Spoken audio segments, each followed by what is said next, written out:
Hello everyone, নমস্কার। আমি সুরভি মুখার্জি। আজকে আমরা আগের পার্টটাকেই ডিসকাস করব, কন্টিনিউয়েশন করব, যেটা ছিল হচ্ছে regulation act of British India. আমরা অলরেডি গভর্নমেন্ট অ্যাক্ট অফ 1858 অব্দি পড়েছি। এখন 1857-এ রিভল্ট হয়েছিল, that is the সিপয় mutiny or the great Indian revolt. এই যুদ্ধটার পরে পুরোপুরি অথরিটিভ যে পজিশনটা ছিল ইস্ট ইন্ডিয়া কোম্পানির, পুরোপুরি চলে গেল ব্রিটিশ ক্রাউনসদের আন্ডারে। দ্যাট ইজ এখন পুরো কন্ট্রোলটা will be observed by British crown. এখন ব্রিটিশ ক্রাউন এটা বুঝতে পেরেছিল that for proper smoothening or proper running of the অ্যাডমিনিস্ট্রেশনের জন্য কি দরকার, ইন্ডিয়ানসদের কোঅপারেশন দরকার, না হলে প্রবলেমস লেগেই থাকবে। তো এটার জন্য তারা পরপর 3টে কাউন্সিল অ্যাক্ট আনলো। First is Indian council act of 1861।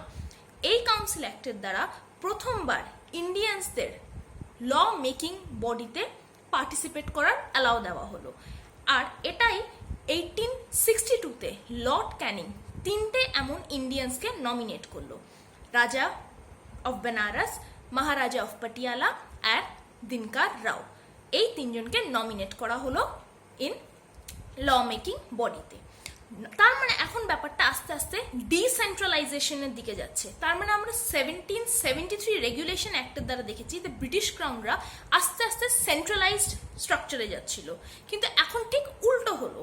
এখন রিভোল্টের পর তারা ডিস্ট্রিবিউশন পাওয়ারে বিলিভ করা শুরু করলো, তো ডিসেন্ট্রালাইজেশন ব্যাপারটা চলে আসলো। নট অনলি দ্যাট, 1833-তে মাদ্রাস অ্যান্ড বম্বে যে পুরোপুরি পাওয়ারটাকে নিয়ে নেওয়া হয়েছিল, তাদের সামান্য লেজিসলেটিভ পাওয়ারটাকে নিয়ে তাদেরকে সাবঅর্ডিনেট করে দেওয়া হয়েছিল বেঙ্গলের। এখন এই জিনিসটাকেও পুরো রিভার্স করে তাদেরকে তাদের লেজিসলেটিভ পাওয়ারটা ফিরিয়ে দেওয়া হয়েছিল। তার মানে এটা আমরা বলতে পারি যে এখানে লেজিসলেটিভ ডিভলিউশন হয়েছিল। সো এই সমস্ত চেঞ্জেস দেখা গেছিল হচ্ছে when the complete thing came under British government control. এখন নেক্সট অ্যাক্ট যেটা এসেছিল ওটা হলো ইন্ডিয়ান কাউন্সিল অ্যাক্ট অফ 1892। এখানে লেজিসলেটিভ কাউন্সিলের যে সাইজটা ওটাকে আস্তে আস্তে ইনক্রিজ করা হলো, কিন্তু মেইন স্ট্রাকচারে কোনো চেঞ্জ আনলো না ওরা। নট অনলি দ্যাট, এখানে ফর দ্য ফার্স্ট টাইম তাদেরকে বাজেট বিষয়ে ডিসকাস করারও অ্যালাউয়েন্স দেওয়া হলো। কিন্তু বাজেট কনসেপ্টটা এসেছে কবে? 1860-তে। 1860-তে এসেছে, আর তারা কবে ডিসকাস করছে? 1892-তে লেজিসলেটিভ কাউন্সিলরা। নেক্সট আসে হচ্ছে আমাদের অ্যাক্ট অফ 1909। এটাকে মরলে মিন্টো রিফর্মস অ্যাক্টও বলা হয়, যেখানে মরলে হচ্ছে the then secretary of India and Minto হচ্ছে আমাদের ভাইসরয় অফ ইন্ডিয়া ছিলেন। এখন এখানে আমি বলার আগে একটা রেকটিফিকেশন করতে চাই। আমি 1813 চার্টার অ্যাক্ট পড়ানোর সময় বলেছিলাম যে তখনকার গভর্নর জেনারেল ছিলেন হচ্ছে Lord Minto, actually Minto 1। So Minto 1 এসেছিলেন হচ্ছে 1806 থেকে, কিন্তু 1813-এর সময় ছিলেন লর্ড হ্যাস্টিং। তো এই জায়গাটা একটু রেকটিফিকেশনের দরকার আছে। নাও কামিং ব্যাক টু 1909, এখানে কি করা হয়েছিল? এখানে অ্যাজ ইউজুয়াল লেজিসলেটিভ কাউন্সিলের সাইজটাকে আবার এক্সপ্যান্ড করা হয়েছিল। 16 থেকে 60তে নিয়ে যাওয়া হয়েছিল। এছাড়াও আর কি দেখা গেল, এতক্ষণ বা এই অবধি ইন্ডিয়ানসরা কেবল লেজিসলেটিভ কাউন্সিলে পার্টিসিপেট করতে পারবে, বাট এখন থেকে নট অনলি লেজিসলেটিভ কাউন্সিল কিন্তু এক্সিকিউটিভ কাউন্সিলও তারা পার্টিসিপেশনের যোগ্য। And first Indian to participate as a viceroy's executive council was Satyendra Prasad Sinha, আর ইনি as a law member participate করেছিল। কিন্তু তাহলে ফার্স্ট ল মেম্বার কবে পার্টিসিপেট করেছিল, কেউ কি বলতে পারবে? ফার্স্ট ল মেম্বার ছিল হচ্ছে আমাদের 1833-তে, যখন এক্সিকিউটিভ কাউন্সিলে 4জন গভর্নর জেনারেল অফ ইন্ডিয়ার সাথে 4জন আরও হয়েছিল। ওই 4জনের মধ্যে একজনকে ল মেম্বার হিসেবে রাখা হয়েছিল, আর ফার্স্ট ছিল হচ্ছে কে? ম্যাকিউলে। সো এরা হচ্ছে ল মেম্বার্স, আর ইন্ডিয়ানসদের মধ্যে ফার্স্ট ল মেম্বার হচ্ছে সত্যেন্দ্র প্রসাদ সিনহা।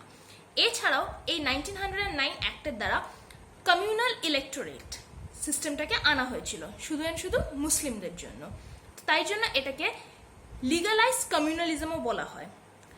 নেক্সট আমাদের আসা হচ্ছে গভর্নমেন্ট অফ ইন্ডিয়ান অ্যাক্ট 1919, এটাকে মন্ট্যাক ক্লেমসফোর্ড রিফর্ম অ্যাক্টও বলা হয়। এখন 1917-এ বলা হয়েছিল দ্যাট পুরোপুরি রেসপন্সিবল গভর্নমেন্ট বানানো হবে। আর এটার পরেই আমাদের আইএনসিতে 1918 একটা স্প্লিট দেখা গেছিল, ওটা সেকেন্ড স্প্লিট বলা হয়। ফার্স্ট স্প্লিট 1907-এ, যেটা Surat split. So coming back to polity, এই 1919 অ্যাক্টের দ্বারা কি কি হলো, এখানে সেন্ট্রালের যে একটা কন্ট্রোল ছিল প্রভিন্সের ওপর, ওটাকে আরো রিল্যাক্স করা হলো। কিভাবে রিল্যাক্স করা হলো, এখন পুরোপুরি সেন্ট্রাল আর প্রভিন্সের সাবজেক্টটাকে সেপারেট আউট করা হলো, আলাদা করা হলো। নট অনলি দ্যাট, তাদের বাজেটটা কনসেপ্টটাকেও আলাদা করে দেওয়া হলো। মানে প্রভিন্স এখন প্রভিন্সের বাজেট দেখবে, সেন্ট্রাল সেন্ট্রালের বাজেট দেখবে। এখন আরো কিছু করা হলো, প্রভিন্স যে সাবজেক্ট ছিল ওগুলোকে আরো দুটো ভাগে ভাগ করা হলো। কি কি? Transfer subject and reserve subject. Transfer subject পুরোপুরি গভর্নরের এইডে ছিল, অ্যান্ড তাকে কে হেল্প করতো? মিনিস্টার্সরা হেল্প করতো, অ্যান্ড দে আর রেসপন্সিবল কাদেরকে? লেজিসলেটিভ কাউন্সিলকে। তো এটা মনে রাখবেন, ট্রান্সফার সাবজেক্টে কারা রেসপন্সিবল? লেজিসলেটিভ কাউন্সিলকে ছিল, অ্যান্ড মেইন অথরিটি কে ছিল? এদেরকে দেখাশোনা করবার গভর্নর অ্যালং উইথ মিনিস্টার্স, আর তারা রেসপন্সিবল ছিল টু লেজিসলেটিভ কাউন্সিল। এছাড়া ছিল রিজার্ভ সাবজেক্ট। রিজার্ভ সাবজেক্টের ভার ছিল হচ্ছে গভর্নরের ওপর আর এক্সিকিউটিভ কাউন্সিলের ওপর, কিন্তু এর জন্য তারা লেজিসলেটিভ কাউন্সিলের কে মানে তাদের কাছে রেসপন্সিবল ছিল না।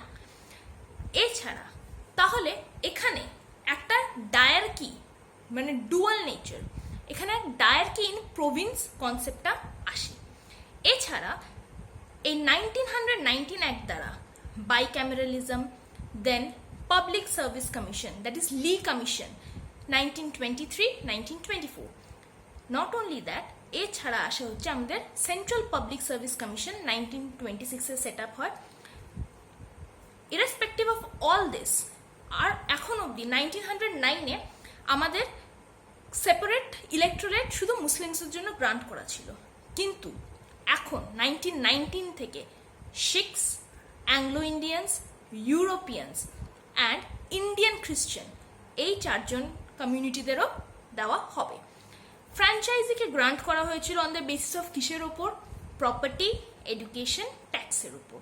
তো এই সমস্ত চেঞ্জেস হয়েছিল হচ্ছে গভর্নমেন্ট অফ 1919 অ্যাক্টের দ্বারা, যেটাকে মন্ট্যাগ ক্লেমসফোর্ড রিফর্মস অ্যাক্টও বলা হয়।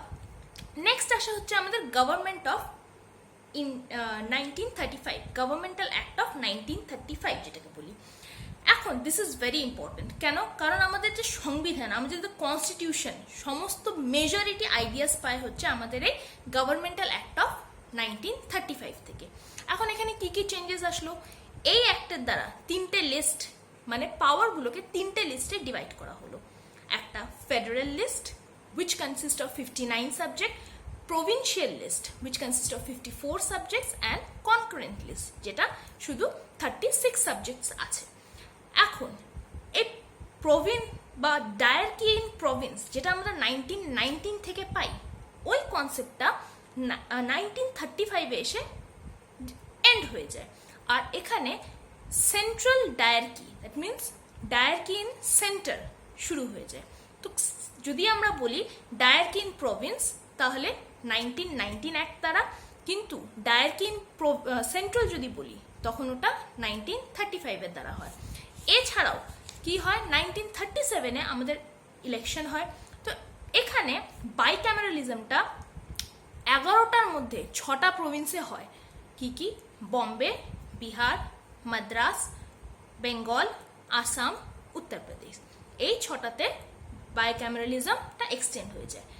এখন অবধি আমরা কি বললাম যে আমাদের যে সেপারেট ইলেকট্রোলেট আস্তে আস্তে আরও 4টে কমিউনিটিস প্রতি এক্সটেন্ড হলো।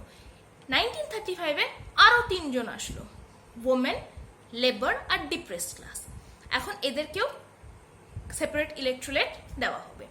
ফ্র্যাঞ্চাইজি 10% ভোটিং রাইটও তাদেরকে দেওয়া হলো। তার সাথে ফেডারেল কোর্ট এস্টাবলিশড হলো 1937-এ। এছাড়া রয়েছে হচ্ছে federal public service commission, joint public service commission. এই সমস্ত কিছু হয় হচ্ছে গভর্নমেন্টাল অ্যাক্ট অফ 1935 দ্বারা। ফাইনালি আসলো হচ্ছে আমাদের ইন্ডিয়ান ইন্ডিপেন্ডেন্স অ্যাক্ট অফ 1947। এখন তখনকার British prime minister Clement Attlee ফেব্রুয়ারির 20 তারিখে 1947-এ ডিক্লেয়ার করলো that next year, that is 1948-এ দেশকে স্বাধীন করা হবে।